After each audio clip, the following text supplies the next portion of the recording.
बेटा कल की क्लास में हम लोगों ने इंडिपेंडेंट इवेंट के बारे में इंट्रोडक्शन तो ले लिया था, ठीक है।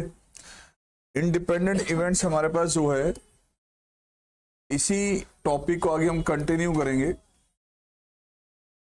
एनसीईआरटी की एक्सरसाइज 13.2 इसकी वर्किंग करेंगे आज हम लोग। दो इवेंट्स इंडिपेंडेंट कब होती हैं? जब किसी एक इवेंट की अकरेंस दूसरे इवेंट की अकरेंस पे डिपेंड ना करे। अगर दो इवेंट्स आपके पास है बेटा ए और बी, और इवेंट कुछ इस नेचर की हमें दी गई है कि ए इवेंट और बी इवेंट का नेचर कुछ ऐसा है कि ए अगर कर रही है या नहीं कर रही, ए इवेंट हैपन होगी या नहीं होगी, उसका बी से कोई लिंक नहीं है, वो बी पे डिपेंड नहीं कर रही। मतलब दो इवेंट्स आपके पास अगर इस नेचर की हैं कि एक की अकरेंस दूसरे की अकरेंस पे डिपेंड ना करे, अगर ए अकर कर रहा है या नहीं कर रहा उसका बी से कोई कनेक्शन नहीं है, वो बी पे डिपेंड नहीं करी, या बी अकर कर रहा है या नहीं कर रहा वो ए पे डिपेंड नहीं कर रहा। जब इस तरह की इवेंट्स में हमारे पास रिलेशनशिप होगी, मतलब बेसिकली हम देखें रिलेशनशिप होता है, इसमें इन दोनों बिटवीन किसी तरह कोई रिलेशन ही एग्जिस्ट ना कर रहा हो, कोई भी एक इवेंट दूसरे पे डिपेंड ही ना कर रही हो, तो ऐसी इवेंट्स को हमारे पास कहा जाता है इंडिपेंडेंट इवेंट्स। मैं कल भी एक एग्जांपल लिया था। मान लो कि आपने एक कॉइन को टॉस किया, प्लस में इसके साथ आपने एक डाई को थ्रो किया, एक कॉइन को टॉस किया प्लस में इसके साथ एक डाई को भी थ्रो किया। तो रैंडम एक्सपेरिमेंट में हमारे पास इन दोनों को एक साथ हमारे पास थ्रो किया गया, कॉइन को भी और डाई को भी। अब कॉइन पे जो आउटकम आएगा उसका कोई कनेक्शन डाई के आउटकम से रिलेट नहीं कर रहा। कॉइन पे हेड आए या टेल आए और डाई पे कोई भी नंबर आए, डाई का कोई भी नंबर आपके पास जो कॉइन पे डिपेंड नहीं कर रहा कि कॉइन पे क्या आउटकम आया। मान लो कि कॉइन और डाई दोनों को जब एक साथ थ्रो किया गया तो सैंपल स्पेस क्या बनेगा? टॉस करने पे कॉइन पे हेड या टेल कुछ भी आ सकता है। अब आपने डाई को थ्रो किया तो डाई पे बेटा 1, डाई पे 2, हेड के साथ बेटा 3, head and 4, head and 5, head and 6। ये 6 आपके पास आउटकम हेड से कनेक्टेड हो गए। उसी तरह से टेल के साथ 1 आ सकता है, डाई पे टेल के साथ 2 आ सकता है, टेल के साथ 3 आ सकता है। ये टोटल अगर हम यहाँ पे नोटिस करें तो हमारे पास यहाँ पे भी कुछ आउटकम्स हैं। अब काउंट कीजिए टोटल कितने आउटकम हो गए? 12 आउटकम हो गए।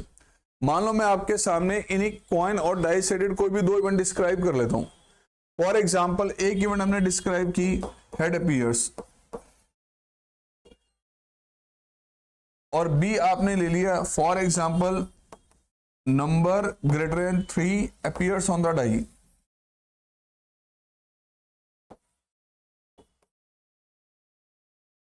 अब यहां एक चीज नोटिस करना जरा, ये जो हमने लिखे मैं नंबर इसको भी 3 से ग्रेटर किया, चलो मैं एक काम करता हूं इसको 4 से ग्रेटर लेते हैं, थोड़े आउटकम इसके फेवर में जो है कम हो जाएंगे काउंटिंग में। अब बताओ हेड अपीयर हो 6 आउटकम है आपके पास। आपको बताइए HN1, HN2, HN3 कहां तक जाएंगे? HN6 तक। 6 आउटकम इसमें आ गए। नेक्स्ट में कह रहे नंबर 4 से ग्रेटर हो, नंबर 4 से ग्रेटर है, ये तो ठीक है डाई पे बता दिया, लेकिन कॉइन पे बताया कि क्या आएगा? नहीं। तो कॉइन पे कुछ भी आ सकता है, इट मे बी हेड के साथ 5 या हेड के साथ 6, या हो सकता है कि टेल के साथ 5 और टेल के साथ 6, राइट। अब इनमें कॉमन क्या आ रहा है? ए और बी में अगर हम नोटिस करें तो ए इंटरसेक्शन बी कॉमन आ रहा है आपके पास एच के साथ 5 और एच के साथ 6। अब ये जरा चेक करना कि प्रोबेबिलिटी ऑफ ए के चांसेस क्या बन रहे हैं हमारे, that is 6/12, it means 1/2। B के चांसेस अगर हम नोटिस करें तो क्या आ रहा है? 4/12, 1/3, एंड इंटरसेक्शन में क्या आ रहा है? That is 2/12। इसका मतलब क्या ये जो प्रोबेबिलिटी है इन दो का मल्टीपल है? आपको पता है कि जब भी दो इवेंट्स इंडिपेंडेंट होती है तो एक रिलेशनशिप उनमें मैथमेटिकल एस्टेब्लिश होती है। अगर आपने प्रूव करना है कि ये दो इवेंट्स इंडिपेंडेंट हैं तो probability of A intersection B, probability of A intersection B, probability of A into probability of B के इक्वल होता है। कभी भी दो इवेंट्स अगर आपको प्रूव करना है कि इंडिपेंडेंट हैं तो आपके पास मैथमेटिकल रिलेशन सिर्फ यही है। वैसे तो आप देखिए कि देखो हमारे पास पॉइंट पे कुछ भी है, डाई पे कुछ भी है, दोनों इंडिपेंडेंट है, लेकिन आप उसको मैथमेटिकली कैसे प्रूव करेंगे? मैथमेटिकली एक रिलेशनशिप है सिर्फ, अगर probability of A intersection B इसके इक्वल आ रहा है तो इसका मतलब दो इवेंट्स ए और बी इंडिपेंडेंट है, और अगर ये दोनों इक्वल नहीं आ रहे तो ए और बी डिपेंडेंट इवेंट्स होंगी। अब यहां नोटिस करें तो प्रोबेबिलिटी ऑफ ए के चांसेस से बेटा 1/2, बी के चांसेस है 1/3, वैल्यू आ रही है 1/6। क्या prob of A intersection B की वैल्यू भी 1/6 ही? सर यस, ये भी 1/6 है। तो ये एक ऐसी रिलेशनशिप है जिस रिलेशनशिप के जरिए आप लोग वेरीफाई कर पाएंगे। कभी भी आपको प्रूव करना है कि दो इवेंट्स इंडिपेंडेंट है तो आपके पास एक ही रिलेशन है प्रूव करने के लिए, इससे probability of A intersection B अगर prob of A into prob of B है तो इवेंट्स आपके पास इंडिपेंडेंट होंगी। फिर लास्ट क्लास में हमने एक भी स्टडी किया था कि अगर दो इवेंट्स इंडिपेंडेंट है, अगर दो इवेंट्स इंडिपेंडेंट है, when two events A and B are independent, कैसे चेक करेंगे इंडिपेंडेंट है? भाई इसका मतलब यह है कि probability of A intersection B किसके इक्वल होगा? Probability of A into probability of B, यानी कि ये आपको पहले से गिवन है। अगर दो इवेंट्स इंडिपेंडेंट है तो ये रिलेशनशिप आपको पहले से दी गई है। कभी भी दो इवेंट्स अगर इंडिपेंडेंट है तो फिर बेटा ये जो मैं पेयर आपके सामने लिख रहा हूं, ए और बी नॉट का पेयर और ए नॉट और बी का pair and A not and B not का पेयर, ये भी इंडिपेंडेंट होंगे। ये जो पेयर आपके सामने डिजाइन किए हैं ये भी आपके पास इंडिपेंडेंट इवेंट्स होंगे, ध्यान रखना। इसका मतलब बच्चों हमारे पास ये है कि अगर probability of A intersection B probability of A into probability of B के इक्वल है, क्योंकि ए और बी इंडिपेंडेंट है तो ये रिलेशन ए और बी में एस्टेब्लिश है पहले से। अब आपको अगर ए और बी नॉट का पेयर इंडिपेंडेंट है, या हम कहें कि ए नॉट और बी का पेयर इंडिपेंडेंट है, या ए नॉट बी नॉट का पेयर भी इंडिपेंडेंट है, तो जो रिलेशन ए और बी में यहां एस्टेब्लिश हो रहा है वही सेम रिलेशन ए और बी नॉट में भी लगेगा, ए नॉट बी में भी लगेगा, इसमें भी लगेगा।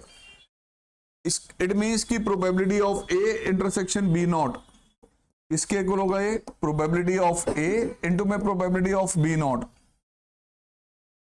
This is probability of A not intersection B, that will be equal to probability of A not into में प्रोबेबिलिटी ऑफ बी।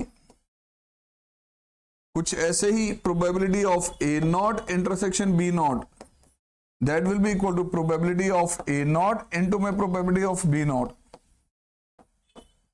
ये कब एप्लीकेबल होगा? अगर ए और बी इंडिपेंडेंट हैं तो ये जो आपके सामने रिलेशनशिप लिखी है इन पेयर के बिटवीन ये भी सेटिस्फाई करेगी। लेकिन कब? जब ए और बी इंडिपेंडेंट है। मतलब क्या इंडिपेंडेंट का? ए अकर कर रहा है या नहीं कर रहा वो बी पे डिपेंड नहीं कर रहा, फिर बी अकर करे या ना करे वो भी ए पे डिपेंड नहीं करेगा।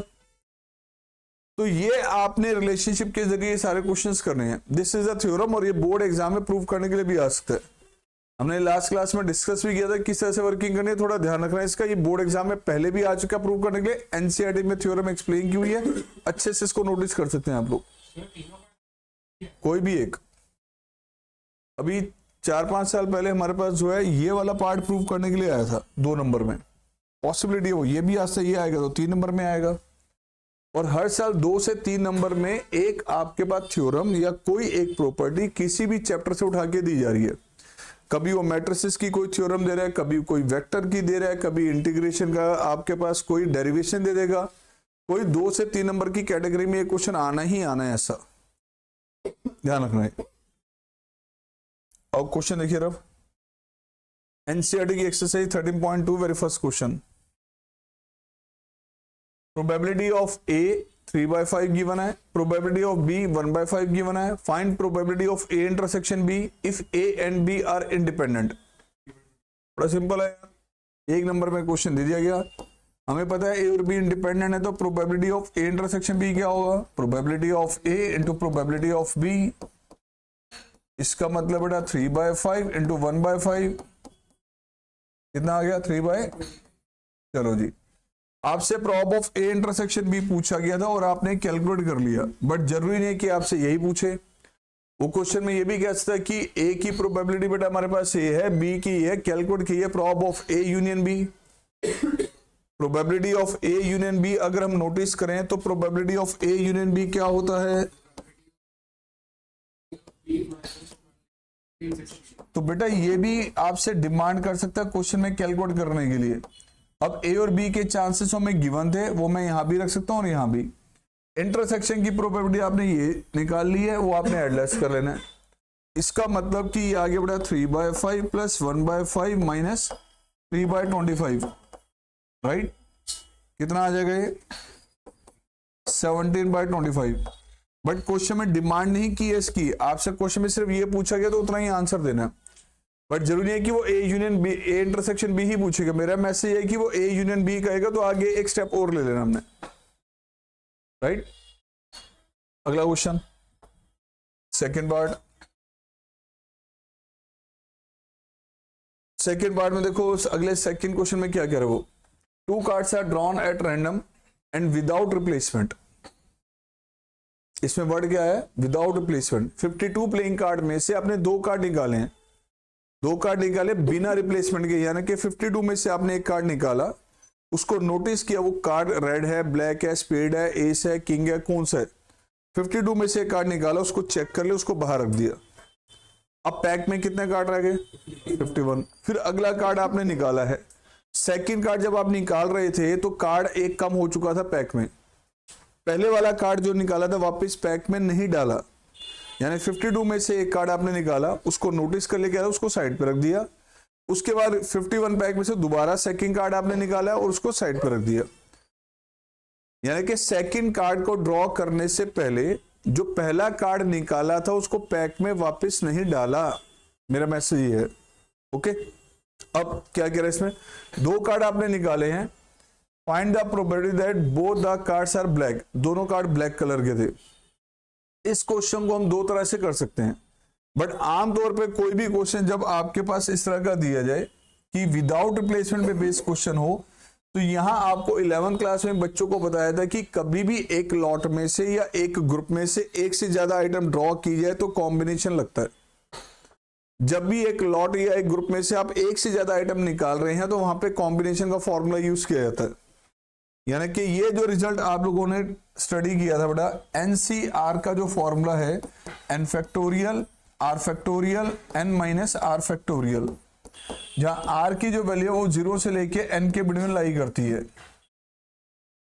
राइट?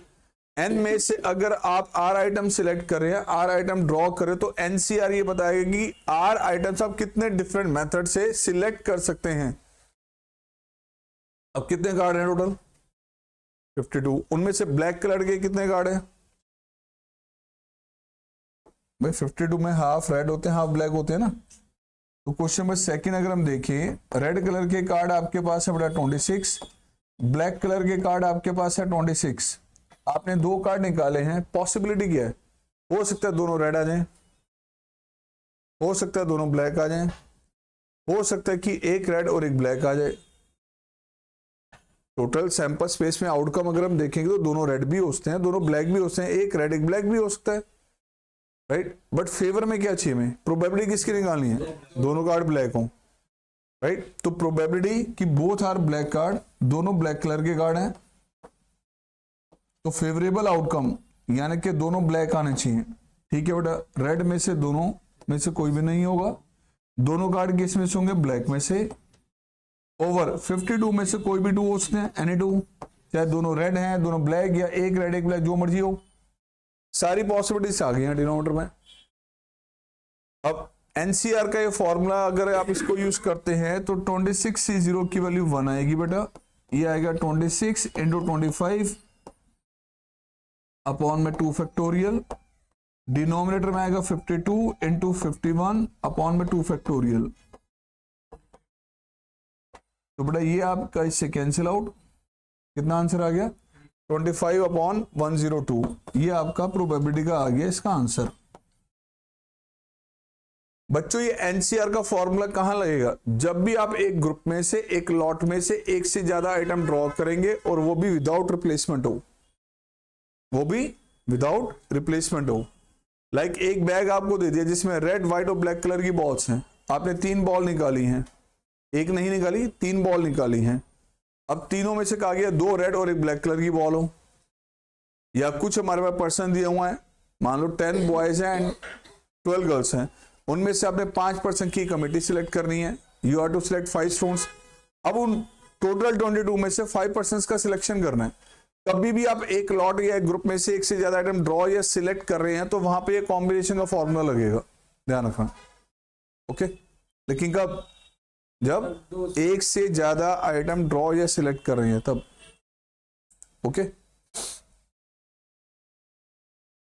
और नेक्स्ट ये आपके पास क्वेश्चन नंबर 3 क्या कहा गया इसमें, देखो। A box of oranges is inspected by examining 3 randomly selected orange. A box of oranges is inspected by examining 3 randomly selected oranges drawn without replacement. मान लो कि एक सप्लायर है जो ऑरेंज सेल कर रहा है, अपने बॉक्स जो हमारे पास है उसको चेक करने के लिए वो क्या करता है कि रैंडमली बेसिस पे बॉक्स में से 3 ऑरेंज निकाल रहा है, वो चेक कर रहा है कि वो कैसे निकल रहे हैं। आगे क्या मैसेज है? If all 3 oranges are good the box is approved for sale. अगर तीनों करेक्ट आ रहे हैं, उनमें से कोई भी डिफेक्टिव नहीं है, तो वो मार्केट में सेल के लिए चला जाएगा, अदरवाइज इट इज रिजेक्टेड। और उनमें से अगर एक भी गलत निकला तो वो बॉक्स को रिजेक्ट कर देगा। Find the probability that a box containing 15 oranges out of which 12 are good and 3 are bad. एक बॉक्स में 15 हमारे पास ऑरेंज हैं जिनमें से 12 ठीक है और 3 गलत हैं, राइट। क्या कह रहा है इसमें? Will be approved for cell. एक ऐसा बॉक्स जिसमें आपके गुड ऑरेंजेस कितने हैं बेटा? 12। बैड कितने हैं? इनमें से आपने 3 ऑरेंज निकाले हैं, और जब 3 ऑरेंज निकाले वो अप्रूव हो जाएगा बॉक्स सेल के लिए। कब होगा? जब तीनों गुड में से आएंगे।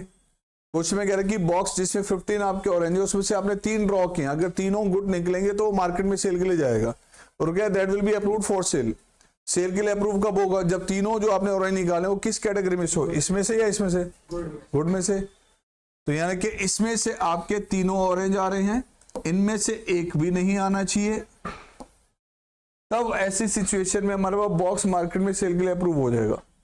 ओके, तो probability the box will be approved for cell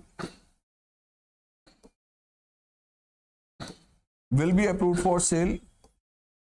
इसका मतलब आपने जो ऑरेंज निकाले हैं तीनों, वो तीनों इस कैटेगरी में से थे। आउट ऑफ 12 3 आर सिलेक्टेड, बाकी 3 में से कोई भी नहीं आया, अदरवाइज 15 में से कोई भी 3 आ सकते थे बेटा। फेवरेबल ये, टोटल आउटकम ये। Now it will be 12 into 11 into 10 over 3 factorial. अब एक्सपेंड करेंगे तो इसका आंसर बेटा ये निकलेगा। तो मैं शॉर्ट में कैलकुलेशन करूं, आप अपने हिसाब से कर सकते हैं इसकी वर्किंग, राइट। आप अपने हिसाब से इसकी वर्किंग कर सकते हैं। लो बेटा ये आ गया 7, कितना आ गया? 44/91। ये प्रोबेबिलिटी की वैल्यू आ गई। कई बार बच्चे बड़े प्यारे प्यारे क्वेश्चन कर जाते हैं और कई बार ऐसा क्वेश्चन सामने आ जाता है। ये बोर्ड एग्जाम में कई बार आ चुका क्वेश्चन ये, ठीक है, कोई इतना टिपिकल था नहीं ये। तो ये बेसिकली क्वेश्चन 11th में दे दिया जाना चाहिए बच्चों को, क्योंकि 11th में कॉम्बिनेशन के क्वेश्चंस की वर्किंग स्टार्ट होती है, तो ये 11th में पूछा जाता है एग्जाम में। ओके,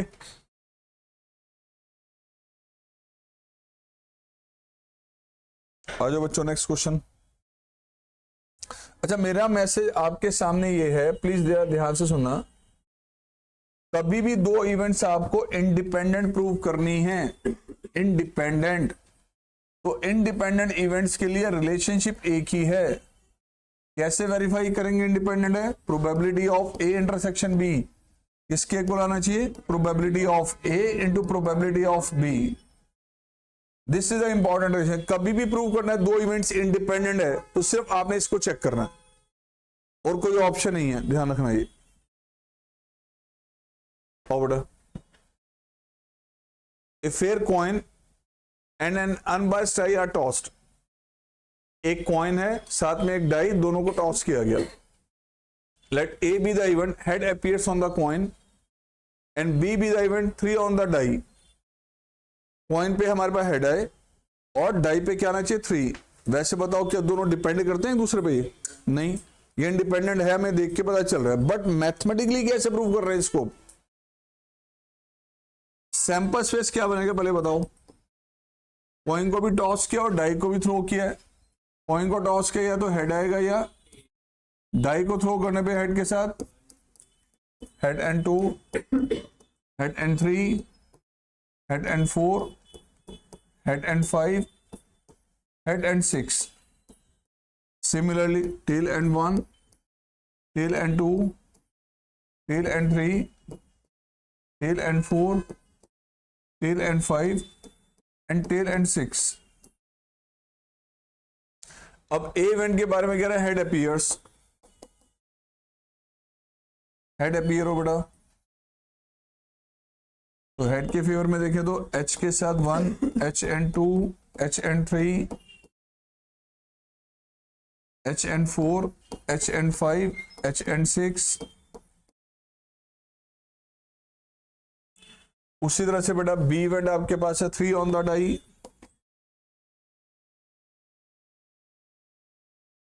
डाई पे 3 आए तो इसके अंदर हेड के साथ 3 आ सकता है या टेल के साथ 3 आ सकता है।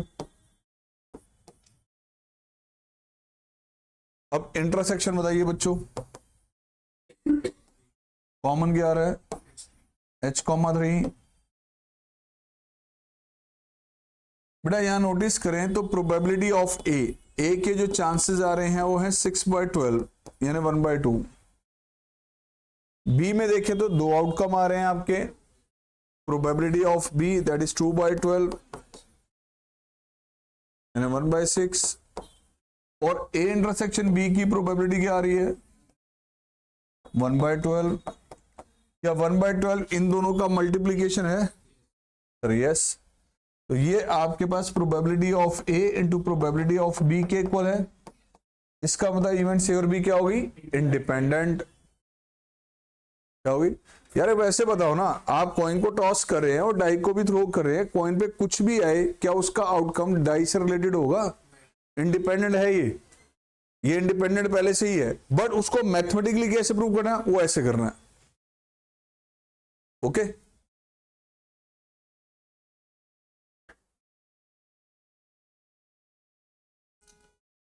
देखो, जो आजकल पेपर का पैटर्न है उस मैनर में आप 80 में से मैक्सिमम एनसीईआरटी से 40 नंबर का पेपर एक्सपेक्ट कर सकते हैं। 80 में सिर्फ 40, इससे ज्यादा की उम्मीद है ही नहीं, पॉसिबिलिटी नहीं है, क्योंकि वैरायटी नहीं है क्वेश्चन में। तो एनसीईआरटी के सारे क्वेश्चंस भी अगर आपने कर लिए तो सब्जेक्टिव मटेरियल पूरी तरह से एनसीईआरटी का उठ के आ सकता है। हाँ, हो सकता है कि कोई जो आपका 3 केस स्टडी के क्वेश्चन आने हैं, उन 3 में से कोई एक आधा क्वेश्चन केस स्टडी का एज इट इज उठ के आ जाए, वर्ड प्रॉब्लम का उसमें उठा के दे दिया, चाहे वो मैट्रिक्स से डिटर्मिनेंट का बन जाए या प्रोबेबिलिटी का कोई बेस थ्योरम का सॉल्व एग्जांपल दे दिया गया या कोई और एक्स रिलेशन फंक्शन में से दे दिया, कुछ भी दे सकता है, ऐसा हुआ है। लेकिन इससे ज्यादा उम्मीद नहीं की 40 या 45 हद से ज्यादा है कि जो एनसीईआरटी में से मिलेगा। बाकी सब ना तो एमसीक्यू का कंटेंट मिलना है, ना बाकी के स्टडी के क्वेश्चंस में से मिलने हैं। तो इस चीज के लिए तो मैं वर्किंग करनी पड़ेगी। जो आपको मैथ्स खजाना दिया गया है, ऑब्जेक्टिव कंटेंट जिसमें सीबीएसई भी कवर्ड है और सीयूटी भी कवर्ड है, उसकी वर्किंग अच्छे से करें। दोनों चीजें कवर होंगी, सीबीएसई भी कवर्ड हो जाएगा, सीयूटी भी कवर्ड हो जाएगा। जो सब्जेक्ट ऑब्जेक्टिव बुक आपको दी गई है मैथ्स खजाना, उसमें से वर्किंग बहुत जरूरी है, ध्यान रखना। नेक्स्ट क्वेश्चन देखो रही, a die marked 1, 2, 3 in red and 4, 5, 6 in green is tossed। एक डाई को टॉस किया गया जिसमें जो 6 अलग अलग नंबर हैं, कह रहे पहले 3 नंबर रेड कलर में मार्क किए हैं, अगले 3 नंबर ग्रीन कलर में मार्क किए हैं। ठीक है, let A be the event the number is even. A event क्या है? इवन नंबर है। और बी इवेंट क्या कह रहा है? The number is. अब दोनों चेक कर रहे हैं कि वो इंडिपेंडेंट है या नहीं। अब रेड कलर में देखें तो आपके नंबर कौन से हैं बच्चों? 1, 2 और 3। ग्रीन कलर में जो नंबर आपको दिए गए हैं वो 4, 5, 6 हैं। अब ए इवेंट कह रहा है कि नंबर क्या होना चाहिए? Even. Number is even, even number तो बेटा 2 है, 4 है या 6 है। उसी तरह से बी कह रहे हमारे पास the number is red,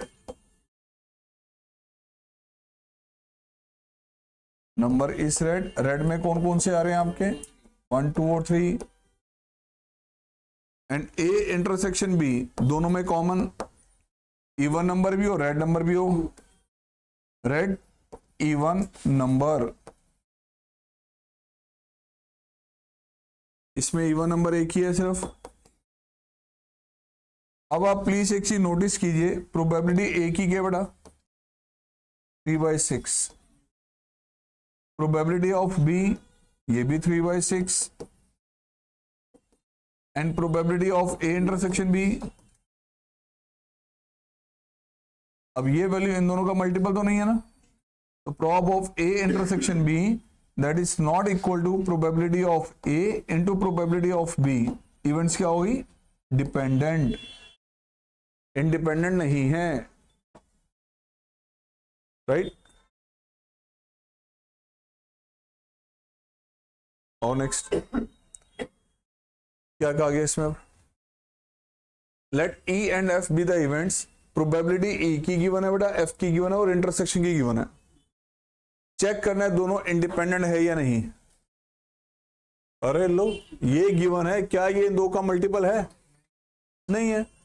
probability of E intersection F ये आपके पास है 1/5, and probability of E into probability of F, इसको नोटिस करें तो क्या आ रहा है सर 3/5 एंड 3/10, ये तो 9/50 आ रहा है, दोनों इक्वल नहीं है, तो इंडिपेंडेंट इवेंट तो नहीं है ये। Probability of E intersection F that is not equal to probability of E into probability of F, तो events are dependent.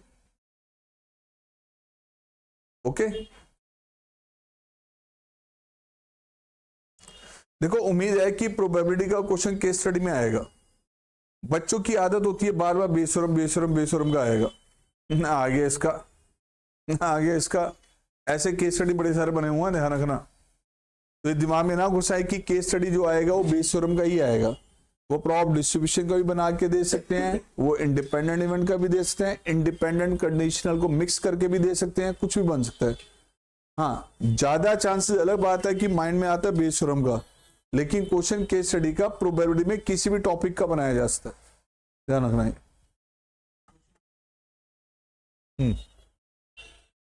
Given that E, A and B are such that probability of A की जो probability है वो 1/2, probability of A union B that is 3/5, and probability of B ये आपको दिया गया बेटा P के इक्वल।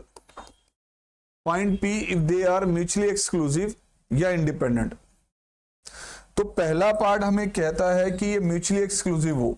बेटा म्यूचुअली एक्सक्लूसिव का मतलब ये होता है जो हमने 11th क्लास में स्टडी किया था कि जब दो इवेंट्स एक साथ अकर नहीं कर सकती, ए इवेंट और बी इवेंट दोनों इस नेचर की कि साइमल्टेनियसली दोनों कभी एक साथ अकर नहीं करेंगी। एक की अकरेंस दूसरे की अकरेंस को अगर एक्सक्लूड कर रही है, अगर ए अकर करेगा तो उस टाइम बी पॉसिबल नहीं है, और बी अकर करेगा तो उस टाइम ए पॉसिबल नहीं है। लाइक आपने डाई को थ्रो किया, या तो नंबर इवन आएगा या नंबर ऑड आएगा। क्या दोनों नंबर एक साथ आ सकते हैं? एक बच्चे ने एग्जाम दिया, या तो पास होगा या फेल होगा, क्या दोनों सिचुएशन एक साथ अगर कर सकती हैं? जब दो सिचुएशन 100% एक दूसरे के कॉन्ट्राडिक्शन में अपोजिट हो, कभी भी दो सिचुएशन जब एक साथ अकर नहीं कर सकती, तो ऐसी इवेंट्स को कहा जाता है म्यूचुअली एक्सक्लूसिव इवेंट्स। अब यहां म्यूचुअली एक्सक्लूसिव की कंडीशन थी कि probability of A intersection B, intersection की प्रोबेबिलिटी हमेशा 0 होती है। म्यूचुअली एक्सक्लूसिव में इंटरसेक्शन की प्रोबेबिलिटी ऑलवेज 0 के इक्वल होती है। अब क्वेश्चन में कह रहे हैं पी की वैल्यू निकालनी है अगर ए और बी म्यूचुअली एक्सक्लूसिव है। गिवन क्या आपको? यूनियन के चांसेस गिवन है, ए के चांसेस और बी के। तो बेटा probability of A union B that is equal to probability of A plus probability of B minus probability of A intersection B. प्यारे बच्चों, यूनियन की प्रोबेबिलिटी क्या है? 3/5। ए की प्रोबेबिलिटी 1/2, बी की इंटरसेक्शन अब ये आपने इसमें लेस किया तो ये आ गया 1/10, that is the value of P. And second part कह रहा है अगर ये दोनों इवेंट इंडिपेंडेंट हो देन पी का आंसर क्या होगा। आओ बच्चों, अगर इंडिपेंडेंट इवेंट्स हैं, इंडिपेंडेंट इवेंट्स हैं तो इंडिपेंडेंट की कंडीशन क्या थी, कैसे चेक करते हैं इंडिपेंडेंट है, prob of A intersection B किसके इक्वल होता है, probability of A into probability of B. बेटा ए के चांसेस ये हैं, बी के चांसेस ये हैं, दोनों यहां रख दें तो 1/2 इंटू पी, ये किसकी वैल्यू आ गई, probability of A intersection B की।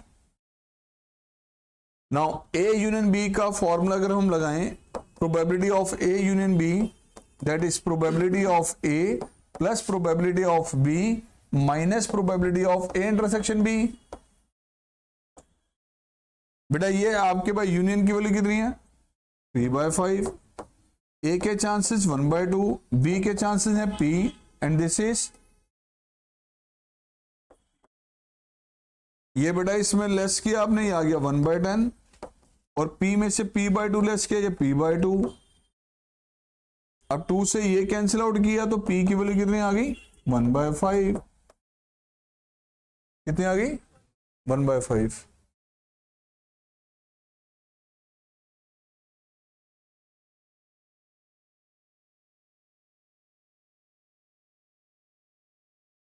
आ जाओ बेटा please. Let A, B and B be the event such that probability of A given है 0.3, probability of B given आपको 0.4। मैसेज क्या है, A और B कौन सी इवेंट है, तो यहां क्योंकि इंडिपेंडेंट है, A and B are independent events, तो इजीली हम कैलकुलेट कर सकते हैं यहां पे इंटरसेक्शन की probability. Probability of A intersection B हमें पता है किसके इक्वल है, probability of A into probability of B, it means 0.3 into 0.4 0.12। ये तो हो गया आपका वेरी फर्स्ट पार्ट। सेकंड कह रहे हैं यूनियन के चांसेस कैलकुलेट करें, probability of A union B, this is probability of A plus probability of B minus probability of A intersection B। प्यारे बच्चों ये वैल्यू गिवन है 0.3, ये गिवन है आपको 0.4 माइनस 0.12, ये आगे बढ़ा 0.58, बिल्कुल ठीक। आगे कह रहे probability of A by B, A by B, this is probability of A intersection B upon में प्रोबेबिलिटी ऑफ बी। अब इंटरसेक्शन की प्रोबेबिलिटी किसके इक्वल है, probability of A into probability of B, क्योंकि इवेंट्स क्या है इंडिपेंडेंट है, तो ये दोनों कैंसिल आउट, ये ए की प्रोबेबिलिटी के इक्वल आ गया, इसका मतलब 0.3 के इक्वल आ गया बेटा। क्योंकि इंडिपेंडेंट है तो इंटरसेक्शन की प्रोबेबिलिटी इसके इक्वल है, तो पता ही है ना मैं, क्योंकि इंडिपेंडेंट है। उसी तरह से last probability of B by A, this is probability of B intersection A upon में प्रोबेबिलिटी ऑफ ए। अब वैसे भी वैल्यू रख लो, इंटरसेक्शन की प्रोबेबिलिटी क्या आई थी 0.12, ए के चांसेस क्या हैं 0.3, कैंसिल आउट किया तो 0.4, राइट। नेक्स्ट क्वेश्चन करो इसे। A and B are two events such that probability of A 1/4 है, B के चांसेस ये दिए हुए हैं और इंटरसेक्शन की प्रोबेबिलिटी है 1/8। कहां लिखा है कि इंडिपेंडेंट है, हाँ बाई चांस एग्जाम, अभी हम इंडिपेंडेंट का टॉपिक करें तो हमारी अटेंशन उस पर चल रही है, और अगर ना हो तो हमारे अटेंशन उसमें नहीं जाएगी कि एग्जाम में तो सब मिक्स क्वेश्चन आएंगे। फिर आपके पास ऑप्शन क्या और सॉल्व करने का। मान लो आपके इंडिपेंडेंट पे अटेंशन नहीं जाती, कहीं लिखा तो नहीं ना इंडिपेंडेंट है, बच्चा कहता है sir probability of A into probability of B intersection की प्रोबेबिलिटी के इक्वल है तो इंडिपेंडेंट है। यस यू कैन से ये इंडिपेंडेंट है। यहाँ पर मान लो नोटिस, अगर मान लो ये वैल्यूज मैं बदल दूं फिर क्या करोगे, मान लो ये दिस और दिस वैल्यूज ऐसी है कि उन दोनों का मल्टीपल इसके इक्वल आ ही नहीं रहा, इंडिपेंडेंट है ही नहीं। सर फिर कैसे करेंगे हम? तो ये ध्यान रखना, ऐसे केस में probability of not A and not B, इसका मैनर भी बता रहा हूं, देख लो जरा एक बार। This is probability of A not, and के लिए क्या लगता है? ये आपके पास है probability of A complement intersection B complement. By chance बेटा जी यहां पर इन दोनों का मल्टीपल इसके इक्वल है, ये इंडिपेंडेंट है, मान लो मैं वैल्यू बदल दूं, फिर कैसे करेंगे? फिर मैनर देख लो। डी मॉर्गन्स लॉ आप लोगों ने पढ़ा था, De Morgan's law, A union B whole complement, A complement intersection B complement होता है, A intersection B whole complement, ये A complement union B complement होता है बेटा। ये आप लोगों ने कहीं ना कहीं नोटिस किया था बेटा ये। अब ध्यान से देखिए, ये है A complement intersection B complement. A complement intersection B complement क्या होता है? This is probability of A union B whole complement. And आपको पता है कि probability of E plus probability of E not क्या होता है ये? तो प्रोबेबिलिटी ऑफ ई नॉट क्या होगा? अब आप इसको यूज कर सकते हैं बच्चों, इसको अप्लाई कर सकते हैं यहां पर। Probability of E not, probability of E not किसके इक्वल होगा ये? This is 1 minus probability of, and A union B की प्रोबेबिलिटी हम निकाल सकते हैं, probability of A plus probability of B minus probability of A intersection B. ये होता है ए यूनियन बी का formula. Then this is 1/4 plus 1/2 minus 1/8। तो ये आगे बढ़ा 1 माइनस 5/8।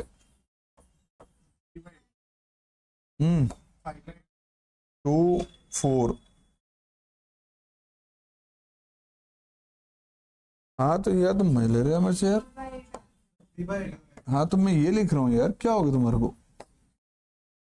सिंह साहब क्यों परेशान कर रहे हैं बीच में आप? आपकी टेंशन का है? ठीक है, ओके। आप फिलहाल इसको इंडिपेंडेंट के मैनर से कर सकते थे।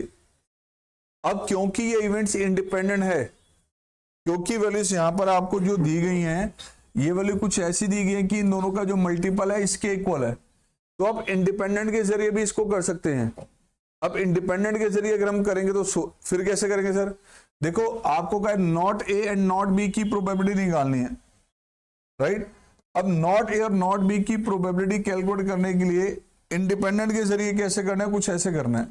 ए के चांसेस क्या बेटा? प्रोबेबिलिटी ऑफ ए नॉट क्या होगा? 1 में से लेस। प्रोबेबिलिटी ऑफ बी किसके इक्वल है? Then probability of B not. क्योंकि ये इंडिपेंडेंट है, इन दोनों का जो मल्टीपल है वो इसके इक्वल आ रहा है, इंडिपेंडेंट है। थ्योरम पढ़िए ना, अगर ए और बी इंडिपेंडेंट है तो ए और बी नॉट का पेयर भी इंडिपेंडेंट होगा, ए नॉट और बी का पेयर भी इंडिपेंडेंट होगा, और ए नॉट बी नॉट का पेयर भी इंडिपेंडेंट होगा। हमें जो प्रोबेबिलिटी निकालनी है वो है आपके पास not A and not B. Word आ रहा है बीच में एंड, इसका मतलब probability of A not and B not. It means probability of A not intersection B not. पता है ये दोनों भी क्या है? इंडिपेंडेंट। तो ये किसके इक्वल होगा? Probability of A not into probability of B not. A not की प्रोबेबिलिटी क्या थी?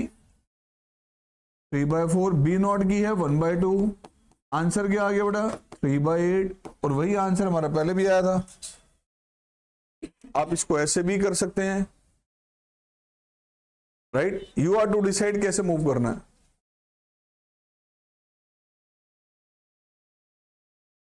चलो बेटा नेक्स्ट क्वेश्चन पे आ जाओ।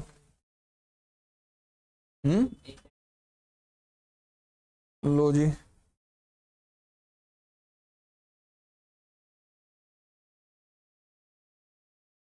event A and B are such that probability of A 1/2, probability of B 7/12 and not A और वर्ड क्या आ रहा है और का मतलब यूनियन, ये क्यों है 1/4। चेक करना है ए और बी इंडिपेंडेंट है या नहीं। तो इंडिपेंडेंट का जरिया तो हमारे पास एक ही है कि probability of A intersection B को चेक करना है, probability of A into probability of B के इक्वल है या नहीं। ठीक है जी, यहां ए के चांसेस हमें दिए हुए हैं 1/2, बी के चांसेस हमें दिए हुए हैं 7/12। तो prob of A into prob of B कितना आ रहा है यार 7/। अब इसके बेसिस पे आपको नेक्स्ट गिवन है नॉट ए और not B. This is probability of A not union B not, right. ये होगा ना हमारे पास A not union B not. अब A complement union B complement अभी डी मॉर्गन्स लॉ आपको बताया, A intersection B whole complement, this is क्या होगा probability of A complement union B complement De Morgan's law के जरिए। तो क्या बन जाएगा ये probability of A intersection B whole complement and probability of E not. Probability of E not किसके इक्वल होता है बच्चों 1 माइनस प्रोबेबिलिटी ऑफ, तो यार ये क्या होगा 1 माइनस प्रोबेबिलिटी ऑफ,